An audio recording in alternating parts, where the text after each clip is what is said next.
Hey guys, today I want to teach you some useful IELTS vocabulary. I'm not going to go into any detail about these words, but I'm just going to basically throw a bunch of words at you, and if you have any questions about how to use them, you can just ask me in a personal message. First, we have transition words.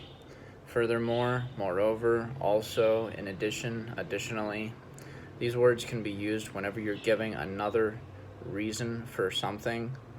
Maybe you're saying that pollution is really bad for the environment for these following reasons. The first reason is that it causes a lot of contamination in the air.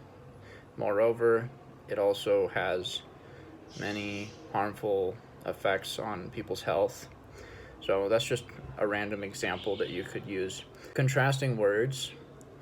On the flip side, on the one hand, on the other hand, in contrast, regardless, nonetheless, however, but. For the word nonetheless, I'll give you an example. The only problem was that the restaurant was a little bit expensive. Nonetheless, it was delicious, and I'll never forget its taste. So you could use nonetheless, or you could say regardless. So contrasting words. Expressing your opinion. You have to be able to express your opinion in the IELTS, of course. I think, I feel, I strongly believe. For me, I would say, it seems to me. And there's different ways to express confidence in your opinion. Like, for example, if you say, I suppose, or I guess, that's a very low level of confidence. But if you say, I strongly believe, or I definitely think, that expresses a high level of confidence. Those are ways to express your opinion.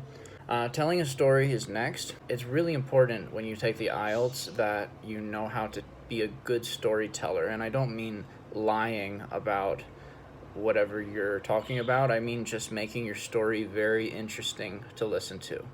Because the examiners listen to lots of stories, lots of answers from probably hundreds of candidates, and they get tired of boring stories. So you want a way to make your story interesting. You want to give a lot of details and information, and you want to paint a mental picture that will stimulate their imagination to make it more captivating to listen to. So ways to tell a story, you can say, I remember when, one time, that reminds me of. Those are 3 useful expressions for telling a story. For example, I remember when I was 10 years old, I really wanted a dog, and I asked my parents over and over again, and finally they got a dog for me. And I really enjoyed this dog, and we had a lot of fun together. And then giving an example, there's different ways to give an example. So you can say, because, for example, for instance, such as, or including.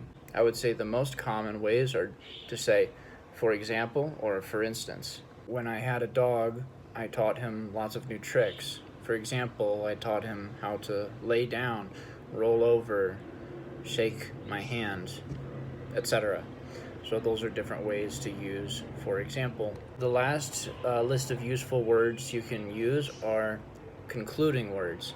So these are words that you want to use at the end of your answer when you're giving your conclusion. So you can say, in conclusion, lastly, to sum it all up, in summary, finally.